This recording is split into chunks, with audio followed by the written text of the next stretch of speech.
Welcome to students of Standard 12 for the Rapid Revision Electrostatics 2.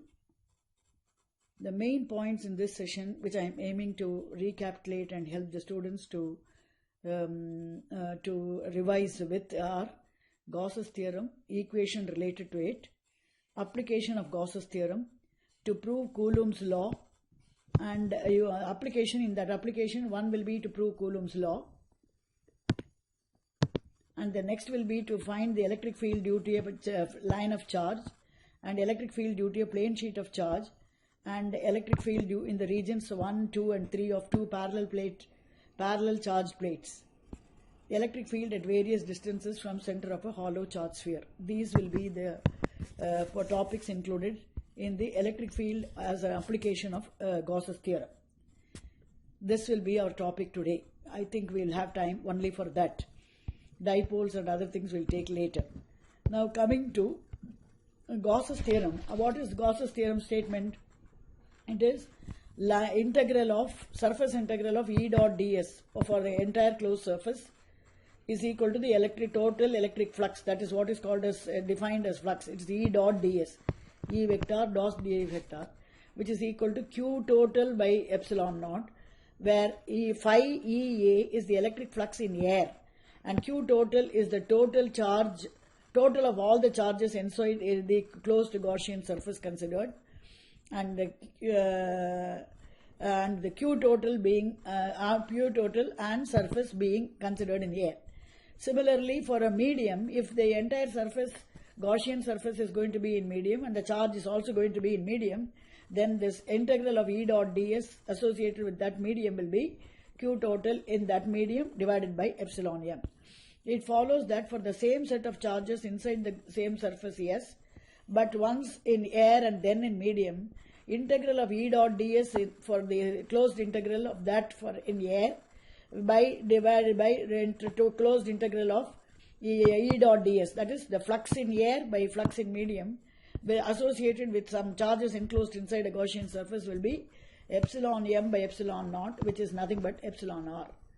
Students might recall that in session 1 we already defined epsilon r as the fundamental definition of epsilon m by epsilon naught as point number 1, and in the second we defined it as the ratio of the force between the same set of charges for the same separation, first in air and then in medium.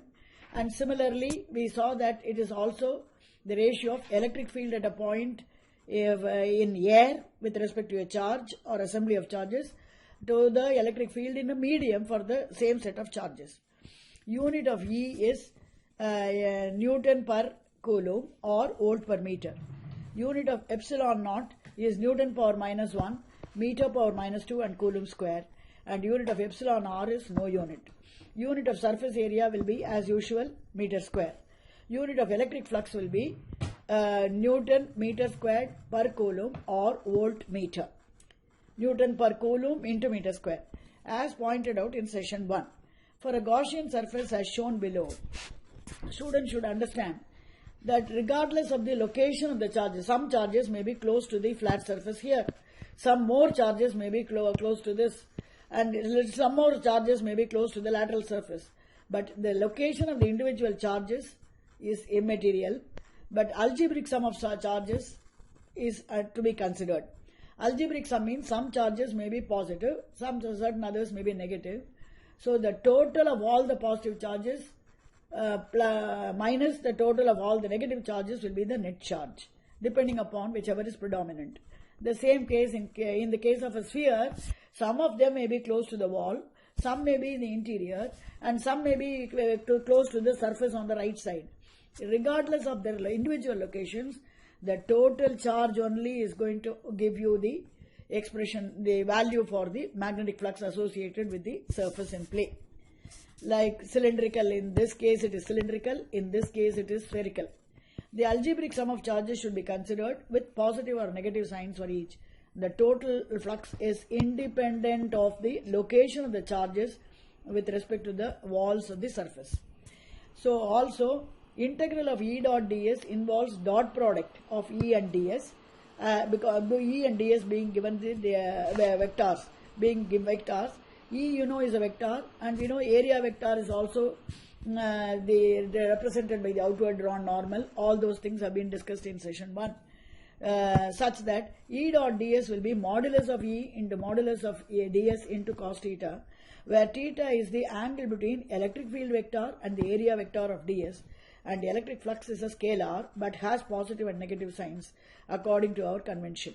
For example, if we choose outgoing flux as the flux lines which are diverging out of the charges or the diverging out of the surface as positive, then the incoming ones will be those which are converging towards the interior of the surface will be negative, and vice versa.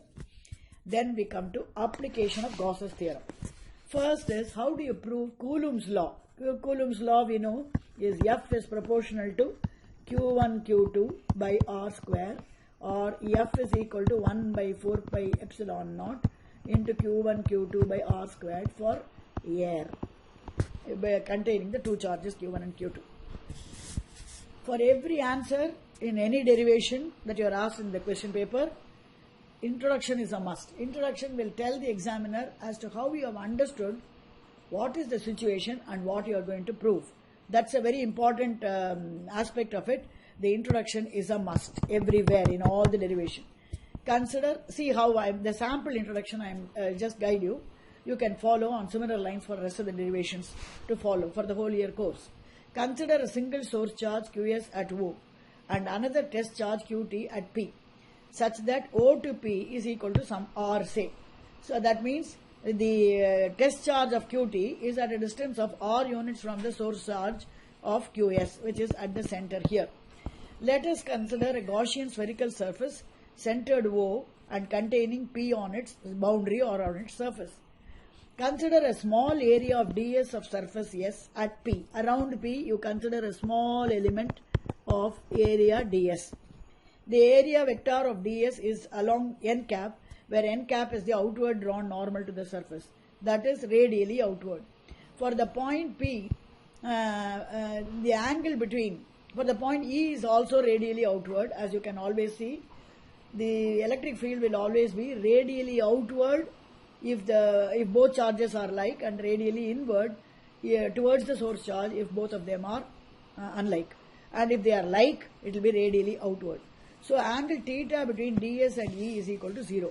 So d phi for ds at P is equal to d phi equal to E dot ds, which is modulus of E into modulus of ds into cos of 0. Cos 0 is 1, therefore it is simply modulus of E times the modulus of ds. Phi linked with the entire surface. For every point that you may think of on the surface, the E vector is parallel to ds vector, and so theta equal to 0. And because all of the points on the surface are equidistant from the center, the magnitude of E is going to be the same. That being the case, the phi associated with the entire sphere will be integral of E dot ds, and since E remains the same, that can be taken outside. It's not a function of where you take this ds. So E remains the same for all points on the boundary. So that way you can take it, pull it out of the integral, and therefore that will be equal to E into integral of ds. Now for a surface, you know, for a spherical surface, the total surface area being 4 pi into R square, total charge inside will be equal to Qs. Therefore phi will be equal to E into 4 pi R square into Qs by epsilon naught. And E at all points, therefore modulus of E at all points on the surface will be Qs divided by 4 pi R squared into epsilon naught. Now force on a charge Qt at P will be E times Qt. Already we have seen this in session 1. So in substituting for E, you have Qs Qt by 4 pi R squared epsilon naught, which is the version of the Coulomb's law, directly proportional to product of charges and inversely proportional to square of the distance. E due to an infinite, that is the first application. The next application will be E due to an infinitely long line of charge. A line of charge will be a thin line which is charged to some density of charge, which is here linear density of charge, and the length of the line is infinitely long, maybe compared to the point P, which is at a distance of R units from the axis of the wire, axis of the line of charge. Now the assumption that the line of charge is infinitely long is in relation to this R. If R is very small, compared to this capital L, then capital L can be thought of as an infinitely long line of charge. Introduction points. What are the introduction points you will touch upon? Length of the line AB equal to L meters. Point P, preferably at mid-region of and the choice of point P should be leaving equal spacing of the, somewhere near the midpoint of the line of charge that you represent on the paper. Mid-region of the line of charge at R units from AB, and also modulus of that small r should be very much less than capital L. That means L, that implies L tends to infinity. Now here you have to draw a suitable figure showing the electric field vector's direction as well as the area vector's direction. Now everywhere, because the entire charge is located only on this long wire shown by red line here, all the electric fields, and this is also positively charged to a linear density of charge of lambda. Because it is positively charged, the radial field will be radially outwards from each point or segment of the wire as shown. So this will be my E at this point, this will be my E at this point, this will be my E at this point, this will be my E at this point, this will be my E at this point. Now for the lateral surface, the S1 vector will be like this as shown in the green ink here.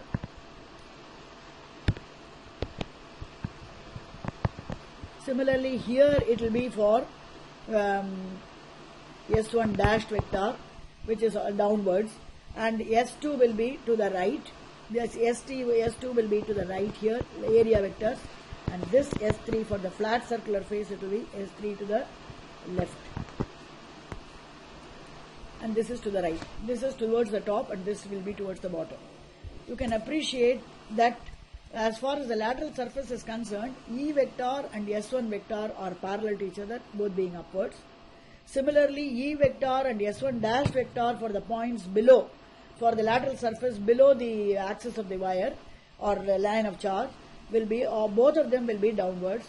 So the angle between E and S1, or E at this point and S1 dash, is going to be 0 and cos theta is 1. So the flux contribution comes only for the lateral surface, and you can appreciate that E being in this direction, as shown, and S being in this direction, this angle is 90, and similarly here this angle is 90.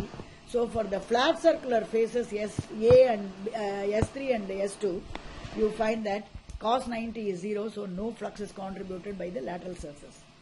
Pupil should show E electric field lines associated with the surface of the Gaussian cylinder drawn, with AB as the axis of cylinder, S1 being lateral curved surface, S1 and S1 dashed being lateral curved surfaces above and below AB, and S2 and S3 being flat circular faces. Also the answer should show area vectors ds1 for lateral surface and lateral surfaces ds1 and ds1 dashed.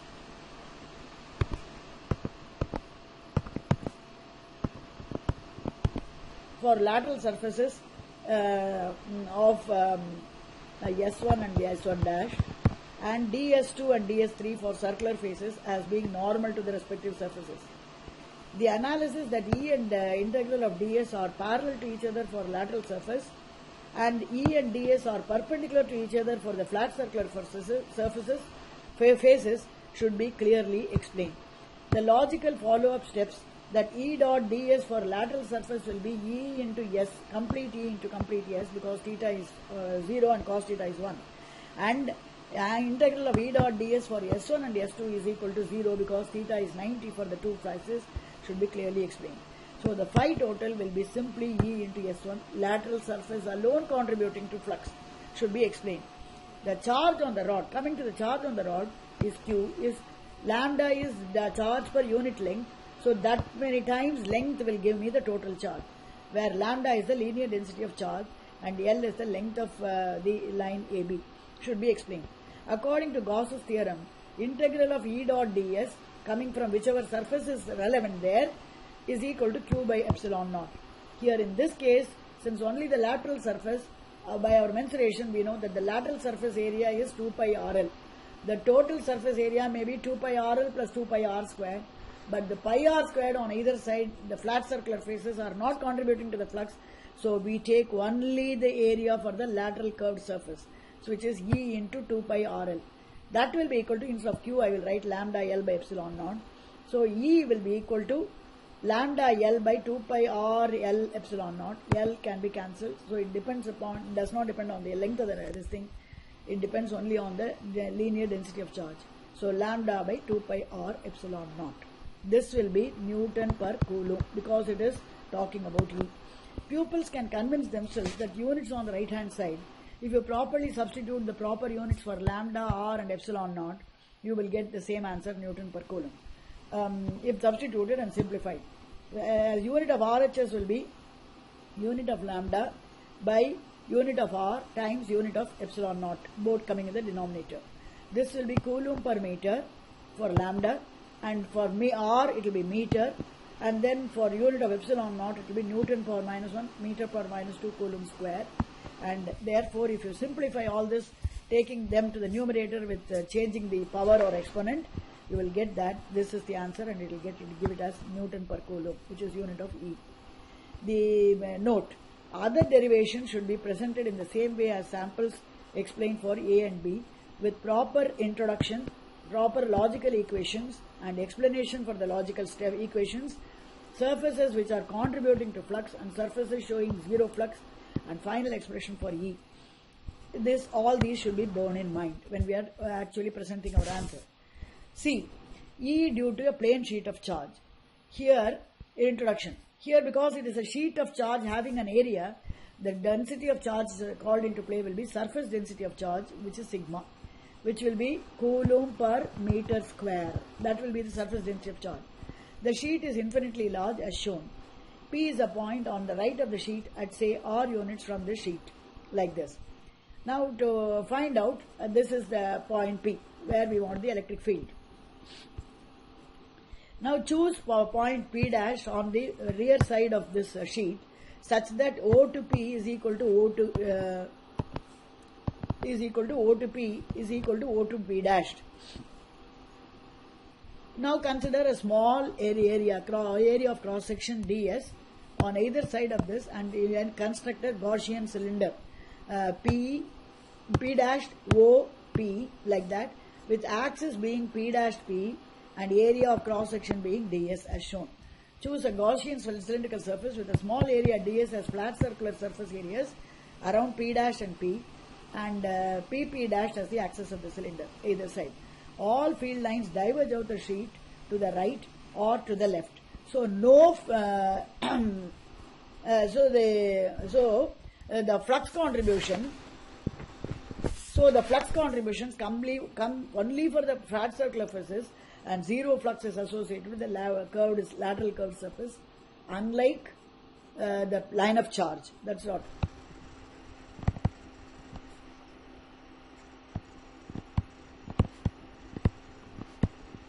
In the line of charge, students can remember that the contribution was only from the lateral surface and there was nothing to contribute from the flat surface.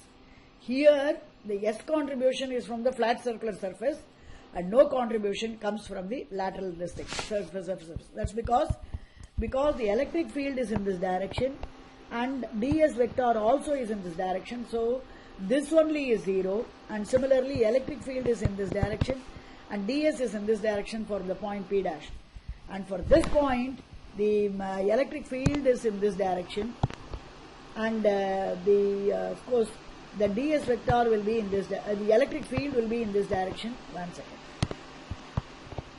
And ds vector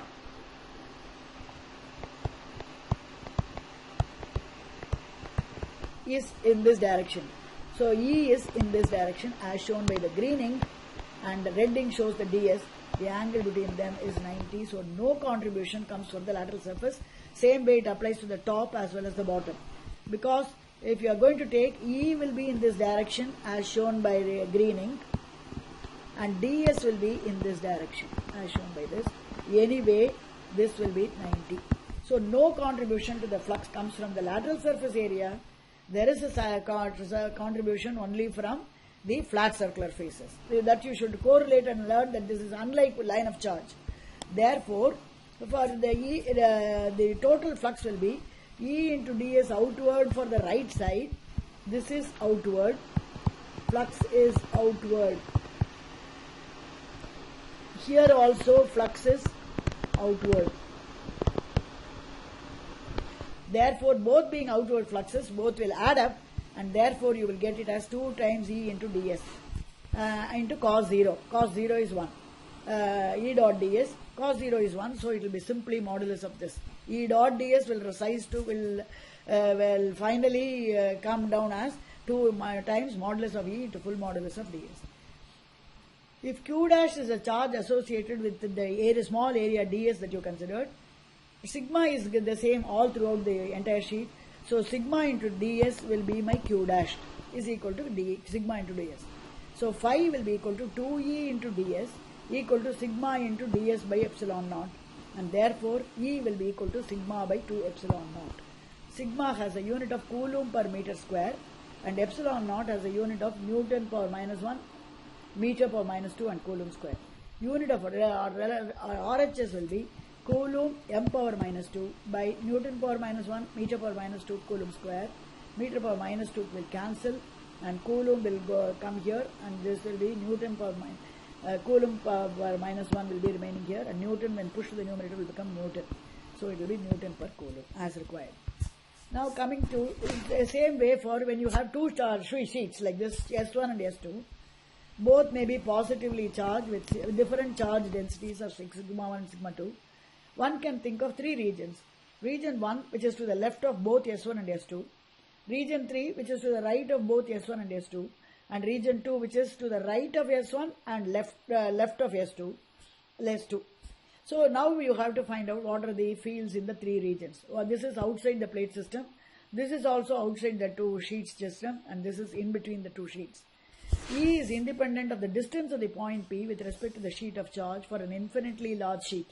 The previous one, wherever you find the point, you find that this does not contain anything about R, and therefore it is independent of R of my choice, provided the sheet is infinitely large and the point that you choose is relatively close by, right? So you have, now you have to find out what is the region 1. Here for region 1, E1 means in region 1 due to the sheet 1. The region 1 due to sheet 1 is sigma 1 by 2 epsilon naught to the left, because this is positively charged and therefore it will have an outward electric field, radially outward, away from it. So sigma 1 by 2 epsilon naught to the left, where sigma 1 is the surface density of charge on sheet S1. Now say E2 due to charge 2 on the same one, same region 1, due to charge 2, due to sheet 2 on region 1. We have sigma 2 by 2 epsilon naught also to the left, because even that is positively charged. So E total on the first region, the leftmost region, will be sigma 1 by 2 epsilon naught plus sigma 2, so it will be sigma 1 plus sigma 2 by 2 epsilon naught. Here, if both of them are charged to the same surface density, sigma 1 equal to sigma 2 equal to sigma, then E in that first region will be 2 sigma by 2 epsilon naught or sigma by epsilon naught. Now for E2, for the region 1, E2 due to the first region will be to the right, and due to will be due to E2 1, and this will be E same 2 but due to 2. Will be also pulling it away. So one will be to the right and the other will be to the left. So here, so E2 1 will be sigma 1 by 2 epsilon naught to the right. E2 due to second charge will be sigma 2 by 2 epsilon naught to the left. E2 2 will be sigma 1 by 2 epsilon naught plus of minus sigma 2. It will be sigma 1 minus sigma 2 by 2 epsilon naught. Here both sigma 1 and sigma 2 are positive. If sigma 1 equal to sigma 2 equal to sigma, then sigma 1 minus sigma 2 will be 0 and E2 will be 0. If both of them are positive, and if this will be the E2 is to the right if sigma 1, modulus of sigma 1 is greater than modulus of sigma 2. That's what you should remember. Otherwise, it will be the other way.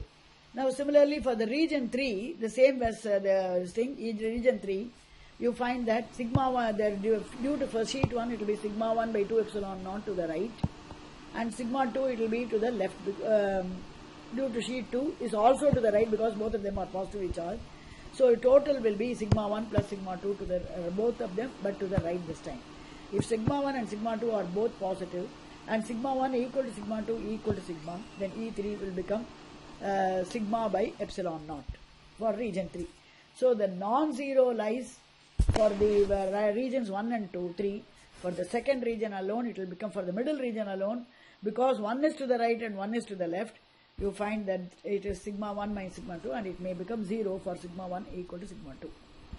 If sigma 1 is positive and sigma 2 is negative, it follows that sigma 1 by 2 epsilon naught to the left will be to the left, and E1, 2 will be to the right, also to the right. So, flux lines lead to inwards. So, E1 will be sigma 1 minus sigma 2 by 2 epsilon naught to the left if sigma 1 is greater than sigma 2, and so on. So, that students can themselves see according to the situation of the problem. If sigma 1 and sigma 2 are both positive and negative respectively, then sigma 1 equal to sigma 2 equal to this, then E1 will be 0 and E3 also will be 0 for sigma 1 equal to sigma 2, but in the central region E will not be 0 because it will be minus of minus. So, E21 minus E22 will be 2 epsilon naught, and so if both are positive, if sigma 1 equal to sigma 2, then E2 will be 0. So, in the middle it will be 0 for both of them being positive or negative. Now, summing up, for region 1, E1 is equal to this to the left for sigma 1 is be positive, and E1 is equal to sigma by epsilon naught to the left for both sheets being positively charged to the same extent, namely this sigma, and E1 equal to sigma 1 plus sigma 2 by 2 epsilon naught to the right if both surfaces are negatively charged, and sigma 1 is not equal to sigma 2, and E1 will be equal to sigma by epsilon naught to the right if S1 and S2 are both negatively charged with the same surface density of charge sigma. For region 3, with S1 and S2 being negatively charged, E3 will, because this is sheet 1 and this is sheet 2, I am talking about the third region. S1 will also be attracted like this, and this will also be attracted, and therefore both of them will be to the left, and E3 will be sigma by epsilon naught if sigma 1 equal to sigma 2. In the region 2, it will be sigma 1 minus sigma 2 by 2 epsilon naught if sigma 1 is greater than sigma 2, and this will be equal to E2 will be equal to 0 if sigma 1 equal to sigma 2 equal to sigma. If S1 and S2 are oppositely charged, S1 is positively charged and S2 is negatively charged, or vice versa, students can work on similar lines. We treat a special case which is applicable for our capacitors, parallel plate capacitors. If S1 is positively charged to sigma and S2 is negatively charged, that is with a negative surface density of charge, but the magnitude of the surface density remains the same. So, one is plus sigma and another is minus. In this case, E1 and E3 will become 0 because this will be to the left and that will be to the right, and therefore both will cancel. Similarly, for this, this is due to the sheet 1. This will be E1 due to sheet 2, and here it will be E1 due to sheet 2, and this will be E3 due to sheet 2, and here it will be E3 due to sheet 1.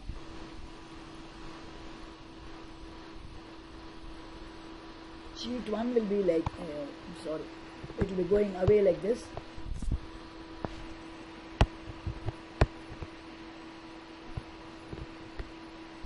and because this is negative, this will be like this. And therefore you will find that depending upon whichever it is, the net force will be to the right. So if E1 equal to E3 equal to 0, because both of them are equal, and E2 will be equal to sigma by epsilon naught to the right, because this will pull it to away and this will pull it towards it. Both of them will be in the same direction, so it will be sigma by epsilon naught. So this expression for E2 is significant in study of fields due to parallel plate capacitors. So E in the region between parallel plates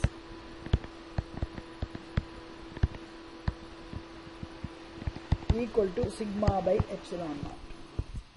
E at various points with respect to a charged hollow sphere will be our next study that we are going to take. Now for this you have to give the introduction again. Consider a hollow sphere. Introduction. A sphere of radius r, you have to consider a sphere of radius r. That's how you have to write. Let the charge on the sphere be q units. Let P be a point at a distance r, small r units from the center of the sphere. Now with O as center and O to P as the radius, which is small r as radius, you imagine a Gaussian spherical surface which surrounds the hollow surface of the given sphere, charged sphere. Dotted lines show the Gaussian spherical surface containing P. Charge inside the Gaussian surface is Q. Area of the Gaussian surface is 4 pi r square. E at all points on the Gaussian surface is radially outward, and ds vector also for the various elements that you may consider is also radially outward. So d phi will be E dot ds, which will be mod E into mod ds into cos 0, which will be simply E into ds. E into therefore phi will be equal to here. This will be my d phi. So phi will be equal to integral of E into ds. E remains the same, so I can take it out. So this will be into integral of ds, which will integral of ds is 4 pi r square. So q by epsilon. This is equal to q by epsilon naught. So E will be equal to, so you have E into 4 pi r square is equal to q by epsilon naught. So E will be q by 4 pi epsilon naught r square. It is as if the entire charge is concentrated at the center O. This statement should also be written, it will be preferably written even if they have not asked for it in the derivation, because this is one important thing which the examiners wish the students to have known. If the point is on the surface and charge sphere, on the surface of the charge sphere, small r will become equal to capital R. So the expression for E on the surface of the charge sphere will be q by 4 pi epsilon naught. Instead of small r squared, I will write capital R square. If the point P is inside the hollow sphere such that small r is less than capital R, you find for the Gaussian surface dotted, the phi will be equal to 4E into 4 pi r squared as before, but the q inside will be resting only on the surface of the hollow sphere, and that q inside the Gaussian surface will be 0. So E into 4 pi r squared equal to 0, but 4 pi r squared cannot be 0, therefore E is equal to 0. So for all points inside the hollow sphere, E is 0. So I think to this extent we have studied whatever is there for the system. With that we can finish. The next session will continue with electric dipoles and the effects due to the dipoles on other charges around, and also the effect on the dipole due to external electric fields will be our next study in the third session of this revision. Thank you.